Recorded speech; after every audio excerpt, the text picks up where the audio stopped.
Hi, this is DJ Rude, and I'm going to talk to you about something that probably any of you who've been a DJ for any amount of tenure has experienced, and that is a good gig gone bad.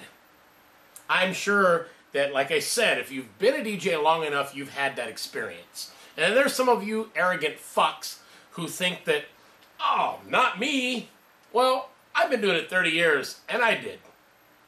And you might say, because you suck. But I think you suck if you are so good that you think that about yourself. So now that we've cleared that up, let's move on to the topic at hand. I had a gig, a quinceañera, that is equivalent to the Anglo Sweet 16. This is a longtime client of mine that I've been doing gigs for over 5-6 years. And they've been very, very happy with me. They've hired me multiple times. And I intended to do the same thing for this gig. I planned to throw, a kick-ass gig for them. We planned it out for well over a year, and when it came time to do the gig, I get there and everything's changed. The timeline, the script, the music list. And they gave me a list.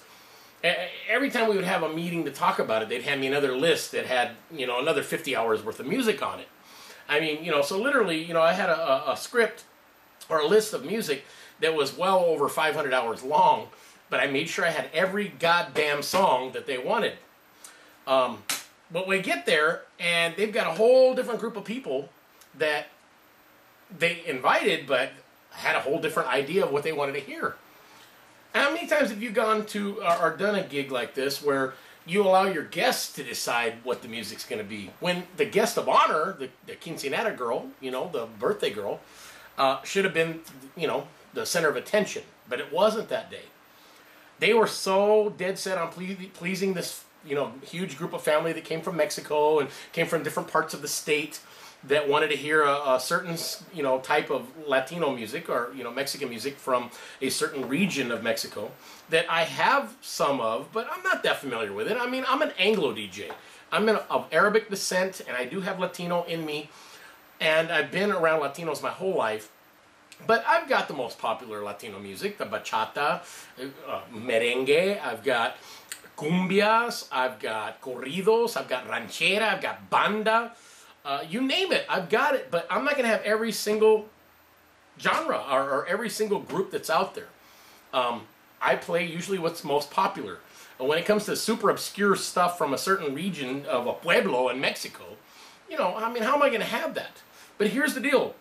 The venue was supposed to have internet access. And when I got there, they gave me the web key and I signed in and it wasn't available. I mean, it was available, but there was no internet access. I was just on a network with no internet access. Fortunately, I had my cell phone that has a wireless hotspot built in. But the area that I was in was kind of, in a rural area, even though it was a beautiful venue. It was a country club with a big, huge golf course, a restaurant, a bar. But it was kind of out there. So I only had 3G access. But not to fear. I use Virtual DJ for these type of gigs, and I use Audio Unlimited, which used to be called NetSearch, which allows you access to over 10 million tracks. But the thing is that, not everything that they wanted, and first of all, they couldn't even think of the right names of the music they wanted. Oh yeah, that one song. It's like, hello, there's 70 of you that want to hear this kind of music and you can't think of a group name? I go, I got this stack of papers. Literally, here it is. This was the list that they gave me over the period of a year. But they said, scratch that. We really want to please these people because in Spanish weddings like that, there's called padrinos and madrinas. And what they do is they pay for a certain part of the wedding or the boda in Spanish or the quinceañera. And what that means is like, one group pays for the cake, and that could be $500 to $1,000. And then another one pays for the knives and the silverware and the place settings. And another one pays for the decorations. And another one pays for the table coverings. And another one pays for the DJ. And everything you could think of. There's a padrino and a madrina for that. In other words, it's a godmother and a godfather for that particular part of the event. And they cover that expense. So they wanted to please these people. But they didn't tell me. but they didn't tell me. And how the hell are you going to do a gig like that? How are you going to, you know, expect your daughter to be happy and enjoy herself when they're changing things up and the DJ looks like an idiot, and, you know, I'm already too light for this party. You know, I might pass for a great Spanish DJ, but not Mexican. Anyway, so they were already prejudiced when I got there. And I'm not saying this to be racist. I mean, it's a fact. Right away, they were like, oh, okay, you know, how's this guy going to play the music we want to hear? You know, he's not even the right color. So it was bad. I mean, the whole thing just made me look like an idiot. And that's the purpose of this video. I tried to make these people happy by changing up what we had planned out for over a year, and it backfired on me. I'm thinking that my best bet would have been to say, hey, look, this isn't what I was paid to do. This list of papers you gave me and the timeline and script, I'm following it 100%. I have to preserve my reputation. Now, you might say, you know, this isn't a club. You're not going to see the same people every time you do a gig like you do at a club. Do what you can to please them. And that is kind of what I followed. And that's probably why I screwed up. Like I said, I've been doing it 30 years, but it doesn't mean by any fucking sake at all that I'm good at what I do every time. I mean, you're going to run into situations and you don't know what the hell to do. And this was one of them. 30 years of doing this shit. And I love it, don't get me wrong. I'm not pissed off. But I'm disappointed in it, and I'm disappointed in myself because I don't really know what I should have done. Should I have just said, no, I'm not going to change anything. I'm not ready for it. You didn't tell me about it. I don't care about these people that, you know, are paying for everything. I can't possibly please them all, especially since they don't even know what kind of music they want to hear. Or they do, but they can't even tell me the name of the group or the type of music. And even, they did tell me the type of music. Sinaloense. Wow, what? You want to talk about, what's the word that I'm trying to think of? Ambiguous?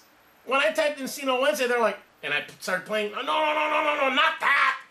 It's like, yeah, I mean, I know, Sinaloense, let me see. You mean, I think what they really meant was like, they wanted to hear the fast-paced corridos, you know, I can't even think of the name of it, but I ended up finding what they wanted to hear, and I stayed within that same group because, you know, I just kept going off of that list of the name, and they were just like, yeah, at the end of the night. But the damage was done. I mean, in the beginning, that's, what do they say? First impressions mean everything. They make everything. And the first impression wasn't good. But it wasn't my fault. That wasn't my fault. I don't give a fuck what anybody says. I did the best that I could, and I followed everything they asked me to do, all the way up from a year all the way to the event, and they decided to change everything. But I still strive to please people because I'm not one of those arrogant DJs that think that, you know, I know it all, and you know what, the hell with you. I tried my best to please them, and of course I couldn't. I mean, you know, at the end of the night, everybody was drunk, and nobody was feeling anything, and I finally hit the music they actually wanted to hear, thanks to NetSearch, Groove Shark, aka Audio Unlimited on Virtual DJ. And once I realized what it really was that they wanted, it turned out that I had a lot of it on my hard drive. But, you know, when you try to change everything up at the last minute, you're only asking for trouble. And that's why I wanted you to put down here at the bottom on the comments what you thought and how you would have handled it. And if you're going to be a smartass and talk a bunch of shit, fuck off, okay? Because I'm not going to entertain that. I'm a real DJ. They call me DJ Rude for a reason. Okay, you know, if you want to say I'm not a DJ, then fuck off again. I've been doing this long enough. I started out on vinyl. I went to CDs from 92 to 96. And in 98, I went fully digital. So I know what it's like to be a real DJ. I spun on vinyl. I know how to mix with, you know, 1200s and an old... I don't even want to tell you the mixer that I use, but... Alright, screw it. You ever heard the rotary? You know, the Bozak? Yeah, I started out with that. If you can mix with a rotary Bozak and non-direct drive, you know, belt-driven Technics turntables, or even non-Technics turntables, and you can still beat match and mix and nobody knows the difference, that's a DJ. I don't have to do that anymore. For the most part, if I'm not using my Pioneer system, I'm using my American Audio VMS 4.1. And nobody knows any different because as long as I'm putting it down, what the hell is there to matter, right? But when you have a situation like this, that's why I want you to put your comments down at the bottom. What would you have done? Just DJ Rude, let me know. Be cool about it, be competent about it, and be real. And don't be a dickhead, because I'm not going to entertain that shit. I love you guys. Peace. DJ Rude, and I'm out. Keep spinning.